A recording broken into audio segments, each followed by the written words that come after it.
साथियों, महापुरुषों के विचार ज्यादा लोगों तक पहुंचने के लिए सोशल मीडिया जैसे फेसबुक, व्हाट्सएप पर शेयर कीजिए। सभी बुद्धिमान और वैचारिक साथियों का great Indian leaders unread book YouTube channel में स्वागत है। साथियों, सबसे पहले मैं सभी महापुरुषों को नमन करता हूँ। साथियों, आज के समय में हमारे लोग महापुरुषों की किताबें पढ़ते नहीं हैं। इसी वजह से उन्हें सही गलत, दोस्त और दुश्मन की पहचान नहीं होती। लेकिन हमारे लोगों को सही इतिहास मालूम होना चाहिए, यही सोचकर मैंने यह प्रयास किया और मैं सफल भी हुआ। साथियों, अब आपको किताब पढ़ना नहीं है, महापुरुषों की किताब में क्या लिखा है सिर्फ सुनना है और देखना है। आप सब मेरे इस कार्य में सहयोग करेंगे, ऐसी मैं आशा करता हूँ।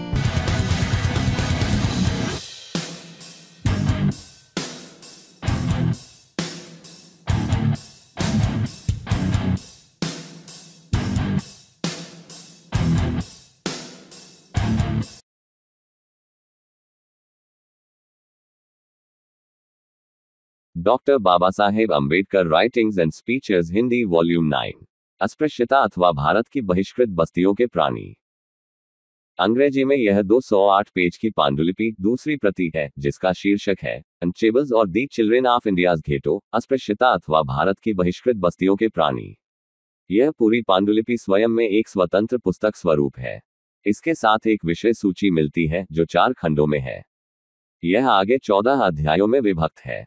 इन अध्यायों के क्रम में थोड़ा संशोधन करना पड़ा, जिससे उसे विषय सूची के अनुसार रखा जा सके।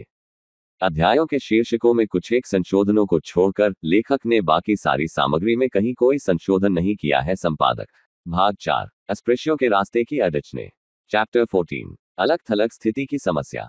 अस्पृश्यों का आंदोलन क्यों सफल नहीं हुआ है? क्या उनके कोई समर्थक नहीं है?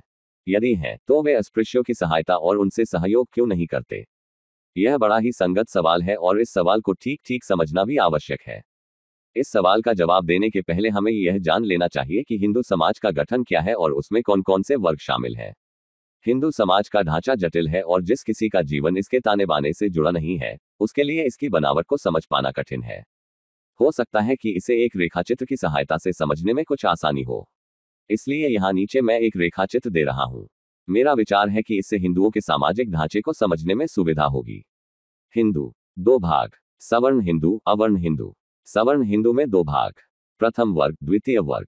प्रथम वर्ग में उच्च जाति, द्विज, त्रैवर्णिक, ब्राह्मण, क्षत्रिय और वैश्य, इन 3 वर्णों से उत्पन्न जातियां। द्वितीय वर्ग में निम्न जातियां, शूद्र अथवा चतुर्थ वर्ण से उत्पन्न जातियां। अवर्ण हिंदू में 2 भाग, तृतीय वर्ग, चतुर्थ वर्ग। तृतीय वर्ग में 1 आदिम जातियां, 2 जरायम पेशा जातियां। चतुर्थ वर्ग में अस्पृश्य जातियां। इस रेखाचित्र से पता चलता है कि हालांकि हिंदुओं की अनगिनत जातियां हैं, पर उन्हें 4 वर्गों में समेटा जा सकता है। इन 4 वर्णों में से प्रथम वर्ग शासक वर्ग है और द्वितीय, तृतीय तथा चतुर्थ वर्ग शासित लोगों के वर्ग है। अब हम इस बात पर विचार करें कि इन वर्गों में से कौन से अस्पृश्यों के सहज मित्र हो सकते हैं। हिंदू समाज के विशेषाधिकार वाले लोग प्रथम वर्ग में आते हैं। उन्होंने ही हिंदू समाज व्यवस्था की रचना की। केवल उन्हीं को इस व्यवस्था से लाभ होता है और इस वर्ग के लोगों का लक्ष्य इस व्यवस्था की रक्षा करना है। 2 मित्र और 2 संगी साथी सामुदायिक हित या वैचारिक सामीप्य के कारण एक दूसरे से असहमत नहीं हो सकते। जरायम पेशा और आदिम जातियों की क्या स्थिति है? उनके पास हिंदू समाज व्यवस्था को उलट देने का सबसे अधिक सशक्त कारण है।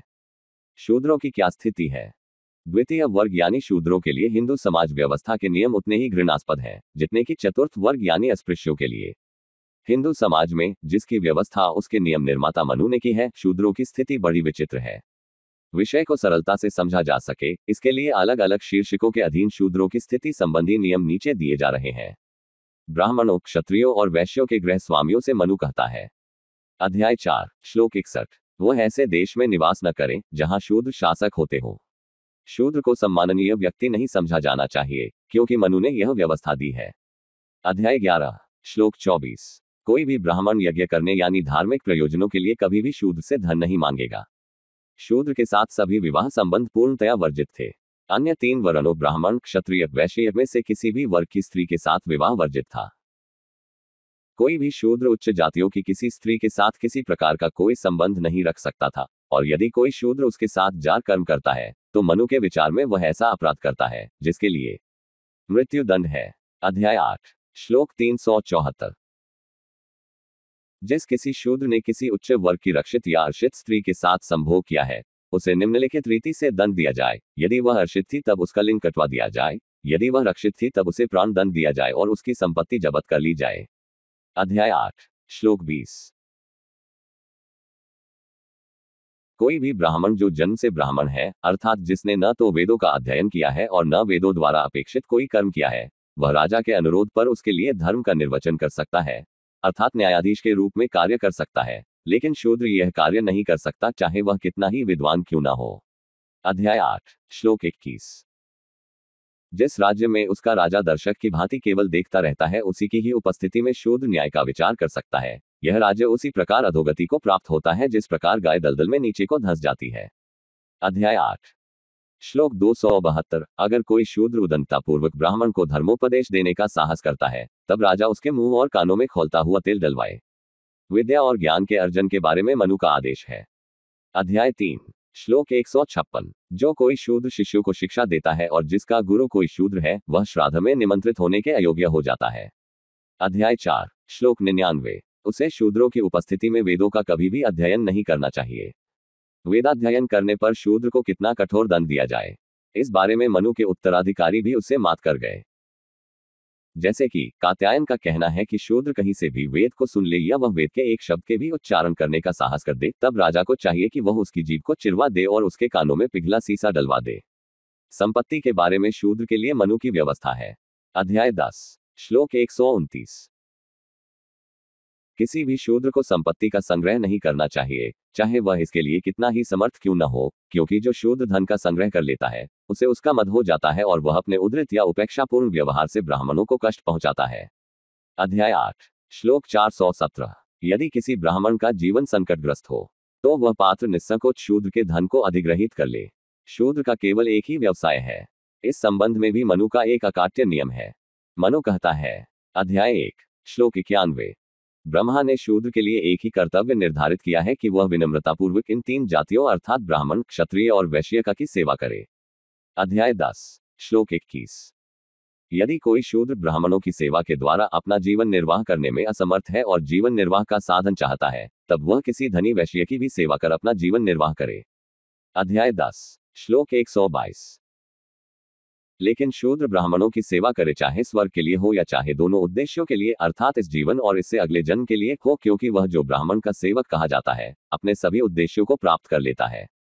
अध्याय 10 श्लोक 123। ब्राह्मणों की सेवा करना शूद्र के लिए एकमात्र उत्तम कर्म कहा गया है, क्योंकि इसके अतिरिक्त वह जो कुछ करता है, उसका इसे कुछ भी फल नहीं मिलता। शूद्र द्वारा सेवा को मनु एक करार मानता है। यदि कोई शूद्र सेवा से इनकार करता है तो सेवा करने के लिए मजबूर किए जाने की भी व्यवस्था है। यह व्यवस्था इस प्रकार है। अध्याय 8 श्लोक 413।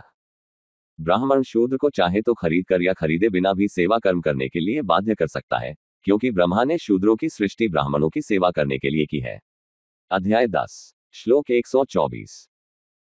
उनको चाहिए कि वे उसकी योग्यता, उसके परिश्रम और यह ध्यान में रखकर कि उसे कितने आश्रितों का पालन पोषण करना है, अपने परिवार की संपत्ति में से उसके लिए उचित अंश जीवन निर्वाह के लिए नियत करें। अध्याय 10 श्लोक 125। उसके लिए बचा हुआ भोजन और पुराने खाट बर्तन आदि दिए जाएं। मनु की अपेक्षा है कि अन्य सवर्णों के प्रति शूद्र को वाणी और व्यवहार से विनीत होना चाहिए। अध्याय 8 श्लोक 270। जो शूद्र व्यक्ति द्विज को दारुण वचन कह उसकी अवमानना करता है, उसकी जीभ कटवा देनी चाहिए, क्योंकि वह नीच कुलोद्भव है। अध्याय 8 श्लोक 271। यदि वह द्विज का नाम और उसकी जाति का उल्लेख अपमान के तौर पर करता है, तब उसके मुख में 10 अंगुल लंबी दहकती हुई लोहे की कील डाल दी जाए। मनु केवल इतने से ही संतुष्ट नहीं है। वह चाहता है कि शूद्र जाति के लोगों के नामों तथा उपनामों से भी शूद्र की दास्ता व्यक्त हो। मनु कहता है। अध्याय 2 श्लोक 31। ब्राह्मण के नाम का पहला भाग ऐसा हो जो शुभ हो, क्षत्रिय का शक्ति से संबंधित, वैश्य का संपत्ति से और शूद्र का पहला नाम ऐसा हो जो तिरस्कारणीय भाव का सूचक हो। अध्याय 2 श्लोक 32। ब्राह्मण के नाम का दूसरा भाग ऐसा शब्द हो जिसमें सुख का भाव निहित हो, क्षत्रिय का ऐसा हो जिसमें रक्षा का भाव और वैश्य का ऐसा हो जिसमें समृद्धि का भाव तथा शूद्र का ऐसा हो जो सेवा कार्य का भाव सूचित करे। जाहिर है कि ये तीनों वर्ग द्वितीय, तृतीय और चतुर्थ एक दूसरे के समर्थक हैं। वे हिंदू समाज व्यवस्था को मिटाने के लिए एकजुट हो सकते हैं, पर वे एकजुट नहीं हुए। ऐसा नहीं है कि उन्हें एकजुट करने के लिए कोई प्रयास नहीं किया गया है। ब्राह्मण जो हिंदू सामाजिक व्यवस्था के निर्माता हैं और जो इस व्यवस्था से सबसे अधिक लाभान्वित होने के कारण इसके प्रबलतम समर्थक हैं, उनके प्रभुत्व को नष्ट करने के लिए 1919-1935 के बीच सक्रिय गैर ब्राह्मण पार्टी इनको एक राजनीतिक मंच पर संगठित करने की दिशा में एक प्रयास थी। यह प्रयास इन तीनों वर्गों को संगठित करने का एकमात्र प्रयास नहीं था। एक और प्रयास मजदूर नेता, खासकर कम्युनिस्ट नेता कर रहे हैं। उनका नारा है कि जाति चाहे जो भी हो, श्रमिक वर्ग के हित एक जैसे हैं। उनमें वर्ग चेतना और वर्ग एकता लाई ही जानी चाहिए। यदि वे एक बार एकजुट हो जाए तो अपनी संख्या की भयंकर शक्ति के बल पर अर्थव्यवस्था को भंग कर सकते हैं, और यदि एक बार अर्थव्यवस्था ध्वस्त हो जाती है तो निश्चय ही हिंदू समाज व्यवस्था चूर चूर हो जाएगी। लेकिन नतीजा क्या निकला? नतीजा यह है कि लोग संगठित नहीं हुए। शूद्र, जरायम पेशा और आदिम जातियां ब्राह्मणों से भी अधिक अस्पृश्यों का विरोध करती हैं। सच तो यह है कि हिंदू समाज व्यवस्था पर अस्पृश्यों के आक्रमण का सामना करने के लिए शूद्र वस्तुतः ब्राह्मणों के लिए पुलिस की भूमिका अदा करते हैं। यह एक अजीब सी बात है, लेकिन यह एक हकीकत है। अगर अस्पृश्य स्थापित व्यवस्था के नियमों और विनियमों को तोड़ने की कोई कोशिश करते हैं तो उन पर जो अत्याचार किए जाते हैं और जिनका वर्णन पिछले अध्यायों में किया गया है, वे सबके सब शूद्रों के द्वारा किए जाते हैं। संगठित न होने के कारणों को खोजना कठिन नहीं है। इसके कारण क्रमिक असमानता की व्यवस्था में मिल सकते हैं, जिसके अनुसार ब्राह्मण सबका सिर मोर बना हुआ है और शूद्र ब्राह्मण के नीचे लेकिन अस्पृश्य से ऊंचे पर है। यदि हिंदू समाज व्यवस्था का आधार सिर्फ असमानता होती तो वह कब की उखाड़ कर फेंक दी गई होती। लेकिन वह तो क्रमिक असमानता पर टिकी है। जब शूद्र ब्राह्मण को गिराना चाहता है, तब उस समय वह इस बात के लिए तैयार नहीं होता है कि अस्पृश्य ऊपर उठकर उसकी बराबरी पर आ जाए।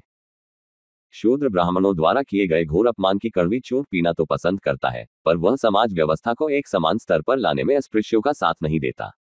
नतीजा यह है कि अस्पृश्यों के संघर्ष में कोई उनका साथ नहीं देता। अस्पृश्य एकदम अलग थलग हैं। वे न केवल अलग थलग हैं, बल्कि उन्हें उन वर्गों का विरोध सहना पड़ रहा है जिन्हें उनका समर्थक होना चाहिए था।